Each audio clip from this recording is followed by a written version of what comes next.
Hello, bienvenue sur Amimo, le podcast qui parle du bien-être et des émotions des animaux. Je m'appelle Élise, je suis praticienne en kinésiologie et en communication animale, je suis amoureuse des animaux et en totale fascination devant ces êtres. Je vous retrouve aujourd'hui pour le deuxième épisode d'Amimo et pour cet épisode, j'aimerais vous présenter ma team Rosam. Ma team Rosam, c'est les animaux qui partagent, qui ont partagé ma vie et qui font partie de ce projet d'entreprise de bien-être animal avec moi. Je suis loin d'être toute seule et d'ailleurs, au moment où j'enregistre ce podcast, j'ai mon petit Simba qui est couché à mes côtés. Il va participer à l'enregistrement avec moi, le connaissant. Si vous entendez un petit peu de bruit, du coup, c'est normal. Alors, je vais vous présenter ma team par ordre d'arrivée dans ma vie. C'est ce qui me semble être le plus simple et j'ai vraiment hâte que vous en sachiez un petit peu plus sur chacun d'eux. La première à être entrée dans ma vie, c'est Rosie. Rosie, je vous en ai déjà beaucoup parlé. Rosie, c'est le cœur de Rosam, c'est le fondement, c'est la créatrice. Rosie, c'est celle qui a créé tout ce projet. J'ai rencontré Rosie en janvier 2016, le 5 janvier 2016. C'était pas prévu. Je suis allée à la SPA avec une ancienne collègue, elle était bénévole là-bas et elle m'a dit si tu veux, viens rencontrer les loulous avec moi. Et du coup, donc j'y suis allée. Elle me dit viens, on va aller voir l'enclos des chats FIV, donc les chats porteurs du virus du sida. Et on arrive devant cet enclos et j'ai eu le coup de foudre. Vraiment, ça a été waouh. C'est vraiment un regard et mon cœur s'est presque arrêté en fait. Je me suis retrouvée hypnotisée sous le charme de ce chat que je ne connaissais absolument pas, que je n'avais jamais vu, même pas en photo. Et ça a été le coup de foudre. Et ce qui m'a marqué, c'est que une fois dans l'enclos, c'est vrai que du coup, mon ancienne collègue me dit donne des friandises aux chats, ils seront contents, voilà. Et en fait, ils voulaient tous des câlins. Sauf Rosie, elle voulait à manger et des câlins, voulait toute l'attention sur elle, enfin bref, elle restait collée à moi tout le temps. Et en fait, là, c'est très vite devenu une obsession et je me suis dit, mais comment je peux repartir sans elle en fait? Comment je peux ne pas l'adopter? À ce moment-là, je faisais mes études, je vivais en appartement, donc j'avais plus de chats au quotidien avec moi alors que j'ai toujours grandi avec des chats, j'ai toujours vécu avec des chats. Et du coup, mon ami me parle de la possibilité d'être famille d'accueil pour chats. Et je lui dis, écoute, moi je veux être la famille d'accueil de Rosie. Et voilà, ça me permet de tenter, de voir si vraiment dans le quotidien ça se passe bien. Et je n'ai rien à perdre à tenter de l'avoir chez moi. Et ça libère le refuge. Elle, ça lui offre une possibilité d'être dans une famille. C'est tout bénef. Elle s'est révélée extraordinaire tout de suite. Très câline, très propre, adorable. Enfin, adorable. Elle mettait des petits coups de griffe quand même, mais bon. Ça, c'était son caractère. Là où c'était compliqué, c'est quand je la ramenais le week-end chez mes parents. L'entente avec les autres chats était très très dure. Rosie avait un tempérament très exclusif, très jalouse, donc c'était un petit peu compliqué de la faire vivre avec d'autres animaux. Mais avec moi en appartement, ça se passait à merveille. Vraiment à merveille. Quelques mois plus tard, en mars 2016, je demande à devenir officiellement la propriétaire de Rosie, à avoir ses papiers à mon nom parce que je ne veux plus qu'elle soit en famille d'accueil. En fait, je veux vraiment qu'elle soit à moi et pas à la SPA. Elle voit le vétérinaire le matin où je fais la demande parce qu'elle était suivie niveau santé. Quand je demande à l'adopter, on me répond « Qui voudrait d'un chat comme ça ?» Et je leur dis « moi ». Et en fait, s'ils m'ont dit ça, c'est parce que Rosie avait des maladies chroniques. Elle avait un coryza, elle avait une gingivite, elle était porteuse du virus du sida, pas encore déclarée à ce moment-là, mais elle était quand même porteuse. Et pour eux, en fait, elle ne méritait pas une famille. Mais moi, je voulais Rosie. En fait, je m'en fichais qu'elle soit malade, je voulais l'avoir dans ma vie et en fait, je l'aimais déjà. Je l'aimais déjà de tout mon être et c'était juste ça qui comptait. Et je me suis dit à ce moment-là, même si elle ne passe que quelques semaines, quelques mois avec moi, elle aura au moins une vie heureuse. Une fin de vie heureuse. Elle avait 4 ans à ce moment-là, donc elle était déjà adulte. Et finalement, j'ai adopté Rosie, j'ai insisté et donc j'ai réussi à l'adopter. Elle a rejoint officiellement ma famille et elle n'a jamais vu le vétérinaire plus que ça. Comme quoi, faites-vous confiance aussi. À part la dernière année, j'en ai parlé dans le premier épisode où je me présentais. Je vais pas revenir dessus, mais du coup, son sida s'est déclaré et là, ça a été compliqué. J'ai perdu Rosie en novembre 2020. c'est encore une perte très dure pour moi. Ça va faire bientôt 3 ans. Et le deuil est loin d'être fini. Rosie, c'est un être qui a bouleversé ma vie. C'était vraiment mon amie, ma colocataire, ma confidente. Rosie, c'était tout pour moi. Elle m'a suivie dans toutes mes aventures. Elle m'a permis de me lancer dans Rosam. Et ça, c'est le plus beau cadeau qu'elle ait pu m'offrir avant de partir. Rosie, c'est l'amour de ma vie. C'est mon premier grand amour, je pense. Vraiment, je n'ai jamais aimé un être aussi fort que j'ai aimé Rosie. Et je sais que même quand je dis ça, mes chats actuels ne m'en veulent pas. Ils savent que Rosie aura toujours sa place dans mon cœur.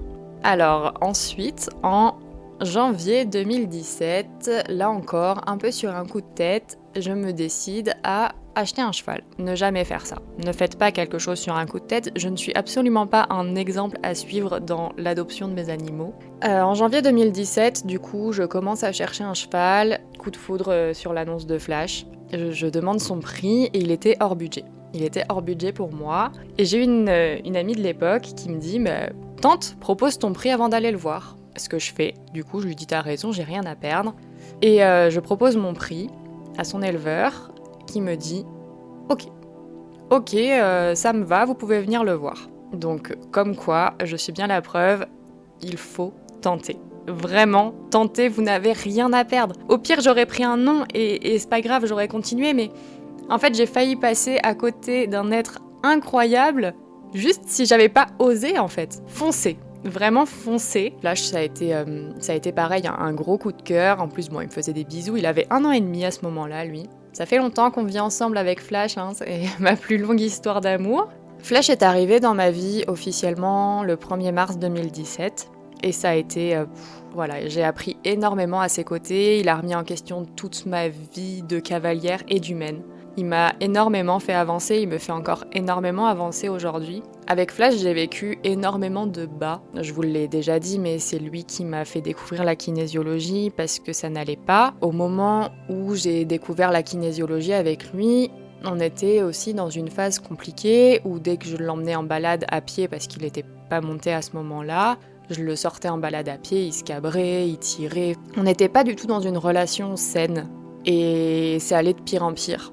C'est allé de pire en pire parce qu'en fait, avec la kinésiologie, j'ai commencé à l'écouter, à comprendre comment il fonctionnait, mais moi, je me mettais des œillères de dingue. Et du coup, on n'avançait pas dans la même direction. Il y avait la direction que je voulais pour lui et la direction dans laquelle j'avançais finalement. Et en fait, c'était complètement opposé. Du coup, j'étais en désaccord inconscient avec moi-même. Et on en est arrivé à... Je pouvais plus le sortir de son pré sans me mettre en danger. On est arrivé à ce point-là, et sauf qu'en communication animale, il a dit qu'il ne voulait pas que je le vende. Donc je me suis dit, c'est pas grave, je vais le garder, je vais le laisser dans un pré. Il avait 4 ans à ce moment-là. Et je me suis dit, c'est pas grave, il aura une belle vie de cheval de pré, et moi c'est tout ce que je lui souhaite. Tant mieux, parce que dans son pré, ça se passait très très bien. Il était adorable avec moi, c'est vraiment dès que je le sortais, il devenait un dragon, c'était un enfer. Et puis finalement, j'ai dû prendre la décision de le mettre en pension loin de moi. Je l'ai mis à 1h30 de chez moi.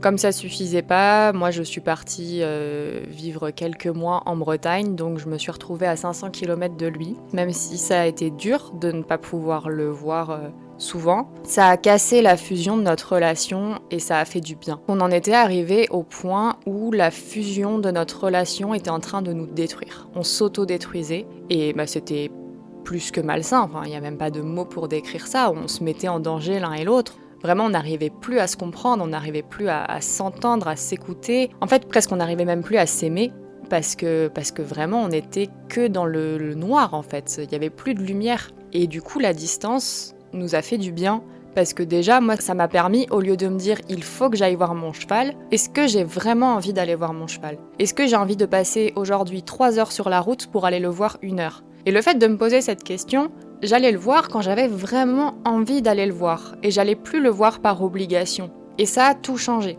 On a continué aussi, moi j'ai continué beaucoup la kinésiologie pour moi, la communication animale. J'ai fini par rentrer en formation en kinésiologie aussi en 2020. Et après, du coup, c'est la distance qui est devenue pesante. Et donc je l'ai rapproché un petit peu de chez moi.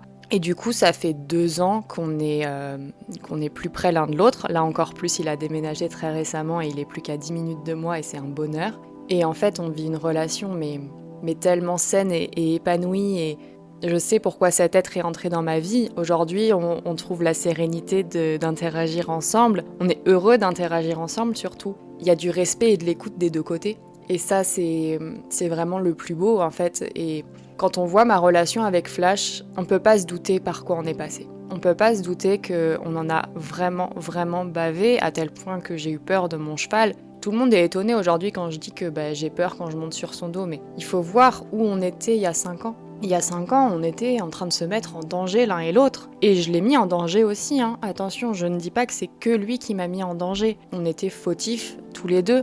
Mais finalement, vivre des périodes noires, sombres comme ça, où on a eu beaucoup de mal à trouver de l'aide, ça nous a encore plus renforcés. Aujourd'hui, on vit une relation.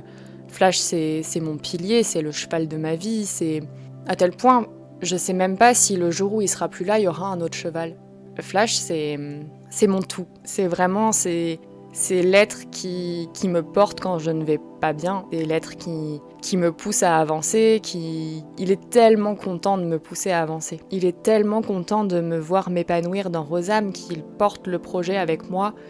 Il a pris la suite de Rosie à la perfection, vraiment à la perfection. Et j'ai souvent cette petite image qui m'apparaît. Je vois Rosie un peu taquiner Flash en lui disant « Maintenant, c'est à toi de prendre soin d'elle ». Quand il est pas forcément cool parce qu'il a besoin de me dire quelque chose et qu'il y va franco pour me le dire, je sens la présence de Rosie derrière qui lui dit mais ménage-la un petit peu. Et j'adore cette relation qu'on a aujourd'hui, même si ça n'a pas été tout rose. Flash est mon pilier, comme il est un pilier de Rosam finalement. Flash et Rosie sont clairement les deux fondateurs de Rosam. Mais la team Rosam ne s'arrête pas là, puisque aujourd'hui il y a aussi Moon et Simba qui nous ont rejoints. J'ai rencontré Moon en communication animale il y a 1 an et demi.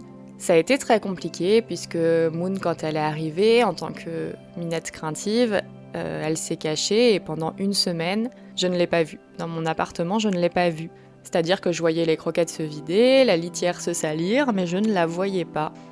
Et puis j'ai commencé à la voir petit à petit, à l'attirer par le jeu, elle sortait, voilà. Elle a beaucoup progressé, elle a fini par venir demander des câlins. Elle a pris son temps pour progresser, mais les gens qui venaient chez moi ne la voyaient même pas en fait. Elle se cachait et personne ne la voyait. En fin d'année dernière, on a déménagé tous les 3, Moon, Simba et moi, et ça a été un déclic pour elle. Alors je pense que l'énergie de l'appartement joue beaucoup, mais je pense aussi que le fait qu'on déménage tous les 3, ça lui a fait beaucoup de bien, ça l'a beaucoup rassurée. Moon, son histoire, tout ce que je sais d'elle, je l'ai prise en association, elle avait déjà 2 ans. Tout ce que je sais d'elle, c'est qu'elle a été retrouvée coincée sous des palettes.